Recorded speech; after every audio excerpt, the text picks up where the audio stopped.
folks, HR Funk here. If you saw my video from a couple of weeks ago where I took on a modern day handgun qualification course with a cap and ball revolver, you should remember a cameo appearance by my brand new 5.5-inch Pietta Sheriff's Model version of the Remington New Model Army revolver. If you didn't see that video from a couple of weeks ago, why not? Go back and watch it. It's a fun video. But in that video, I said at the time that I was going to be doing a full review on the 5.5-inch Sheriff's Model version, and that's what I'm going to be doing today. Now, I should probably start off today's video by saying that the 5.5-inch version of the Remington New Model Army revolver is not an historically authentic replica. Remington never made a 5.5-inch version of their New Model Army revolver. Now, I have seen some speculation that individual gunsmiths out there at the time may have shortened a few of the full-length revolvers. And the speculation, or the consensus of the speculation, is probably that happened with a few, but it was not a common alteration that was made to the full-size revolvers. Most of those that were used at the time did have the full-length 8-inch version, or the full-length 8-inch barrel, rather. However, even though this is a more modern interpretation of the Remington New Model Army revolver, that doesn't change the fact that it's an extremely handy revolver for a cap and ball. If you want something just to be able to carry a field that's a little bit quicker handling, a little quicker pointing, and not quite as heavy, the 5.5-inch version, just like going to a slightly shorter and lighter version of a modern handgun, is a lot easier to pack, and it's a lot quicker to handle. When we compare the 5.5-inch Sheriff's Model version of the New Model Army revolver to its 8-inch parent, it's very easy to see how much difference, or how much of a dramatic difference, that 2.5 inches of barrel length makes. The overall length of the 8-inch version of the New Model Army is about 14.5 inches, whereas the Sheriff's Model overall length is just over 12.25 inches. Now, the weight between the two is not as much different as you would think, at least as you feel in the hand, but where you really notice that difference is in the balance. The Sheriff's Model version does not feel nearly as muzzle heavy as the 8-inch version full-length revolver. As I hold that out there, definitely there is that muzzle heavy feeling from that extra barrel length that you don't get with the Sheriff's Model. Now, of course, by shortening the barrel, you do lose a couple of things. You lose some sight radius, and you also lose some velocity on the bullet or the ball that's not going to have as much barrel to travel through. But otherwise, if you can live with that, you have a very quick handling revolver that's still capable of doing pretty much anything you can reasonably ask of a 6-shot black powder cap and ball revolver. Another thing you lose with the shorter Sheriff's Model version of the Remington New Model Army is something that's unique to black powder cap and ball revolvers, and that is some length or leverage imparted by the length of the ramrod as you're seating balls in your cylinder. Obviously, the longer ramrod on the full-length revolver gives you greater leverage, so I have to push a little bit harder when I'm seating the balls in the shorter Sheriff's Model version. Not surprisingly, the Sheriff's Model version of the Remington New Model Army retains all of the idiosyncrasies and peculiarities of the full-size revolver. For one, the caps are situated in the cylinder in such a way that you cannot use a capping device to get your caps on the nipples. You actually have to put them on individually by hand, and I've gotten used to taking a dowel and pressing them on so that they are firmly against the nipples. That's one of the things I did with my full-size revolver to help get past some of those misfires I had early on. Now, I have seen a modification that you can do to these revolvers where you grind down and open up the area around the nipples, and you can then use a capping device on them. And if I shot these more often, maybe that would be something I would consider. But these are a once-in-a-while revolver when I feel like carrying a cap and ball, or when I feel like playing in black powder. And for no more often than I shoot these things, I don't think I'm going to start grinding on the cylinders or anything of the sort. Now, one of the problems that I've seen repeated over and over by people using New Model Army revolvers or replicas of New Model Army revolvers is fouling, getting particularly in around the cylinder pin and causing the cylinder to bind as you're trying to cock it. I've never really run into that too much with my full-size revolver. I've not done a great deal of shooting with this one yet. What I found is that if I grease that cylinder pin well, and I'll use something like Thompson Center bore butter or some other kind of grease rather than oil in there, it doesn't seem to be too much of a problem in the shooting that I've done. If you use oil that burns away or something else that gets that soot and black powder residue ground in there against the cylinder pin, just be aware that's something that could cause you a problem until you take it apart and clean it, and then the problem is ultimately solved. On the plus side for the New Model Army revolver is the solid top strap of the revolver, which also provides your rear sight. And we can see the front sight there at the front of the barrel. So as opposed to the Colt style revolvers, we don't have the sight integrated into the hammer of the revolver. We actually have it here along the top. And also, at least to my way of thinking, that seems like it makes it a safer design just because it gives more reinforcement above the cylinder if you'd have a catastrophic failure. I know a lot of people talk about the size of the arbor or the cylinder pin in the Colts being so large that it really isn't any more or less safe than the Remingtons, but I guess it just makes me feel better to see it there. As far as this revolver itself goes, it is a very nicely made revolver. It has very even bluing, and you can see that the bluing is very nice on the entire revolver. It has the case hardening on the hammer, which I think looks nice and contrasts well with the rest of the blued revolver. It has a brass trigger guard and very nice looking walnut stocks. So all in all, it's a very handsome looking version of the 1858 revolver. The action works very well. The timing is nice. And the trigger is good. In fact, let's just check that trigger pull weight with my Lyman trigger pull scale, and we'll see where that's breaking. And here we go with that trigger test. What I've done is taken a piece of felt and positioned it between the hammer and the nipples, so as I test the trigger, we don't have to worry about the hammer falling and doing any kind of damage to the nipples. I've got the trigger pull scale fired up and ready to go here, and we'll see right where that trigger is going to break. Just over 3 pounds. 3 pounds, 0.7 ounces. Let's try it one more time.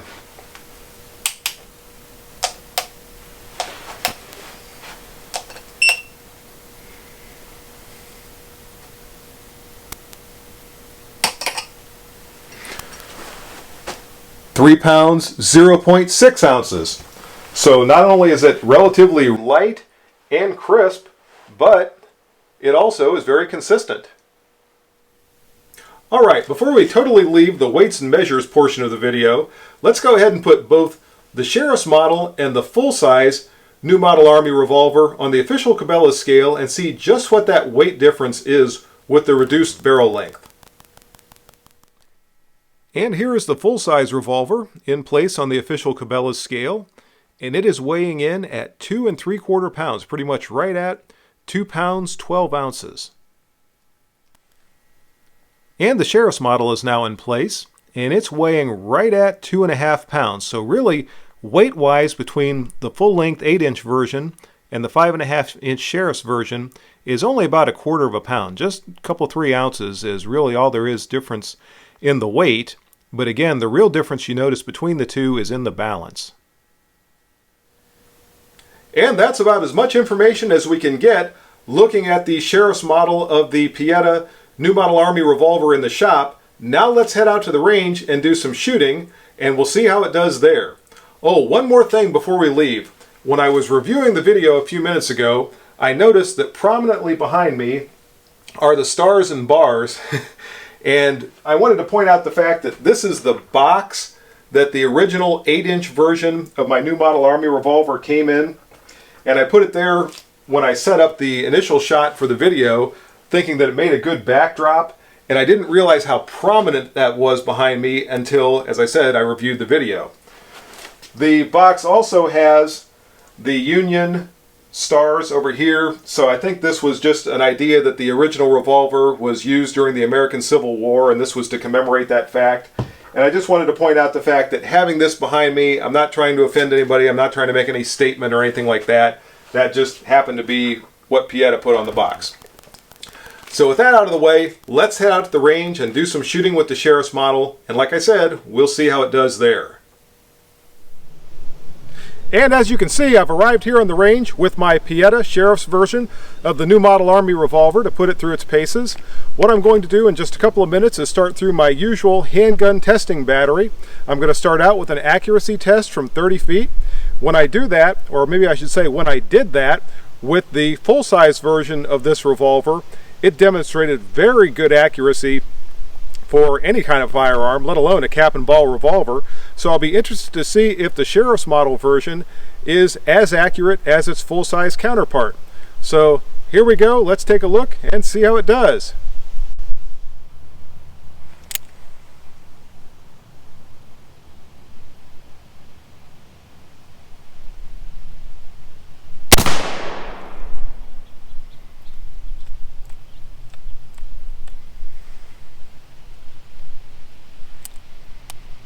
Had the loading lever unlatch.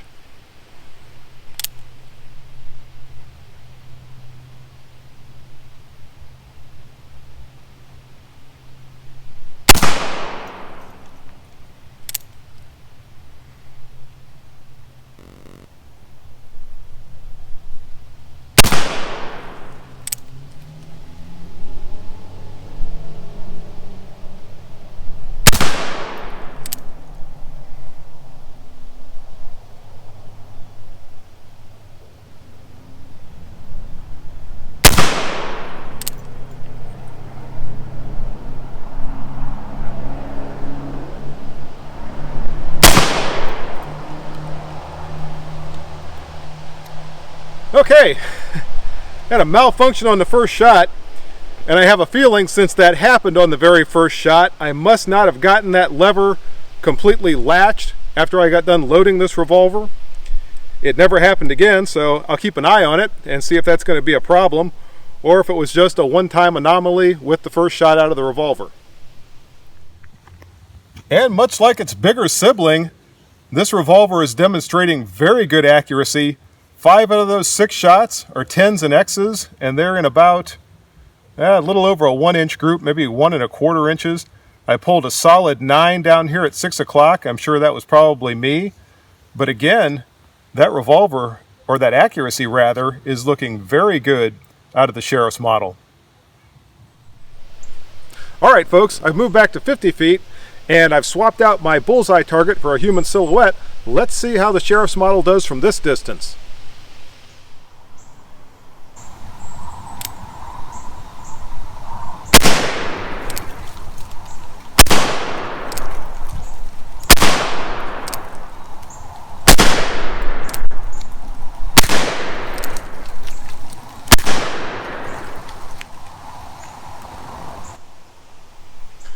I have to wait for the smoke to clear to be able to see where I hit the target.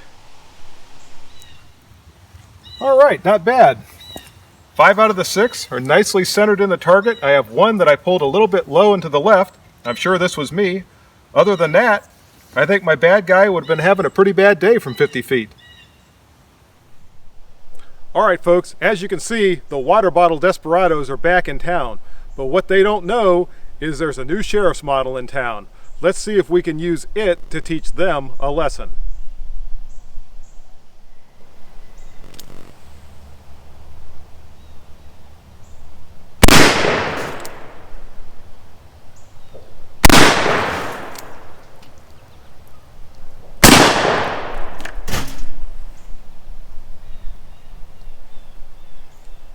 Three water bottle desperados up, 3 water bottle desperados down. Folks, those water bottle desperados just never seem to learn. By the way, I've been meaning to tell you the load that I'm using today is 30 grains of GoX black powder with a Hornady lead round ball, and between them I've got the ox yoke Wonder Wads. So that's the load that I've been using. That's the load that took down the Desperados, and it's the load that I'm going to use for the next stage, where we find out whether or not the Pietta Remington Sheriff's version of the New Model Army revolver is a tack driver. So here we go. All right, folks, I'm set up at 20 feet. I have 3 chambers loaded in the revolver. Let's see if it's a tack driver.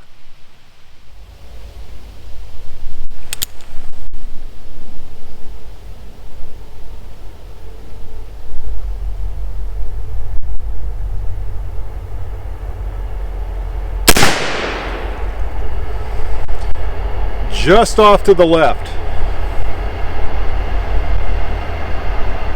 I'm gonna wait till the train goes by.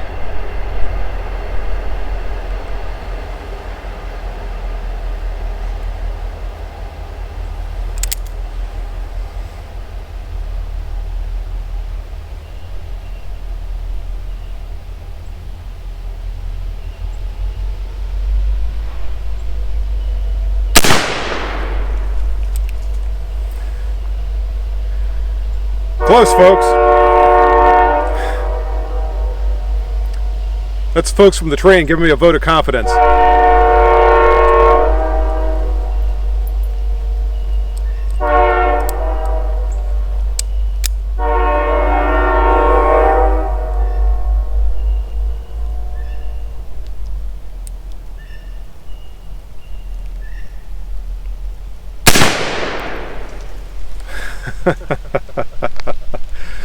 I think I got it. Gotta wait for the smoke to clear, but it looks like it's gone.